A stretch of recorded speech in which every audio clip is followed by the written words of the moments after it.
तारीख याद कर लीजिए और जब 1 अक्टूबर को कैलेंडर का पन्ना बदलेंगे तो ये बात भी जरूर याद रखिएगा कि कैलेंडर का पन्ना बदलने के साथ साथ इसी 1 अक्टूबर से देश में 6 बड़े बदलाव भी होने जा रहे हैं और इस बदलाव का असर सीधे आपकी जेब पर भी पड़ सकता है।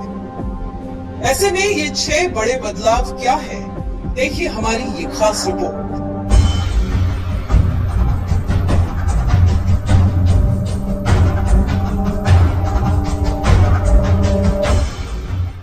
देश की जनता महंगाई से पहले से ही परेशान है।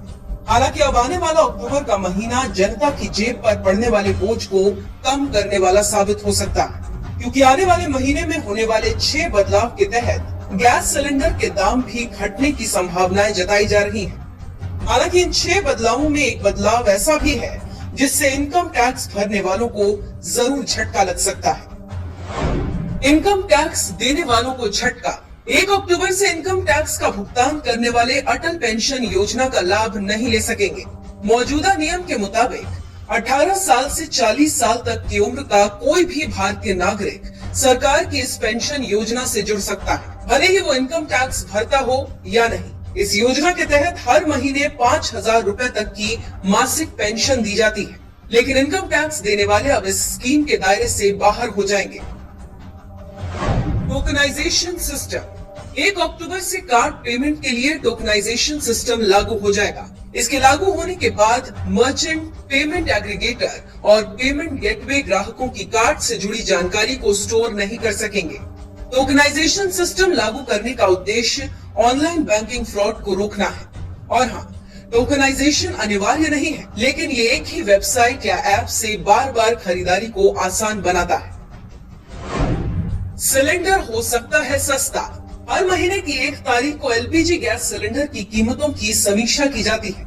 ऐसे में कच्चा तेल और नेचुरल गैस की कीमतों में नरमी की वजह से इस बार घरेलू सिलेंडर और कमर्शियल सिलेंडर दोनों की कीमतें कम होने की उम्मीद है। फिलहाल अभी चेन्नई में घरेलू सिलेंडर 1068.50 रुपए, कोलकाता में 1079 रुपए, दिल्ली में 1053 रुपए और मुंबई में 1052.50 रुपए।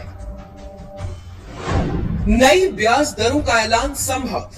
आरबीआई के रेपो रेट बढ़ाने के बाद देश के ज्यादातर बैंकों ने एफडी पर मिलने वाले ब्याज में बढ़ोतरी की है। ऐसे में post office small saving scheme जैसे PPF, senior citizen saving scheme, Sukanya Samriddhi Yojana में मिलने वाले ब्याज की दरों में इजाफा हो सकता है। पोस्ट ऑफिस की स्मॉल सेविंग स्कीम पर 30 सितंबर को नई ब्याज दरों का ऐलान हो सकता है। डीमैट अकाउंट के बदलेंगे नियम।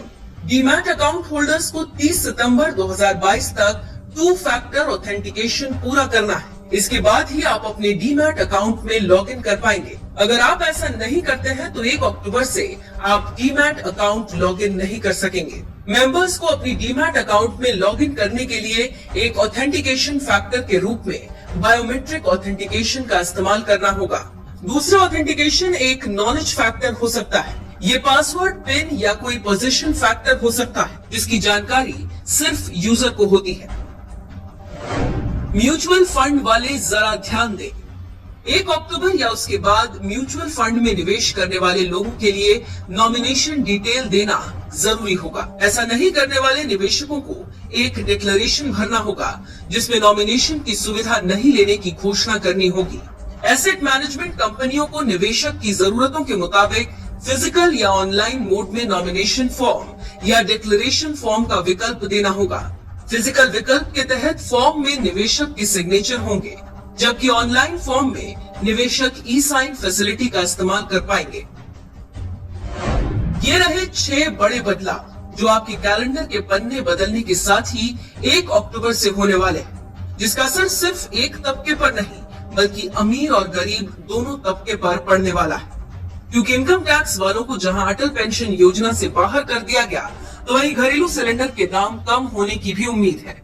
और हाँ, एक बात और आपको बता दें, तीज त्योहारों की वजह से अक्टूबर में कुल 21 दिन तक बैंक भी बंद रहेंगे। ऐसे में बैंक जाने से पहले एक बार कैलेंडर में दी गई छुट्टियों पर भी नजर मार लीजिएगा।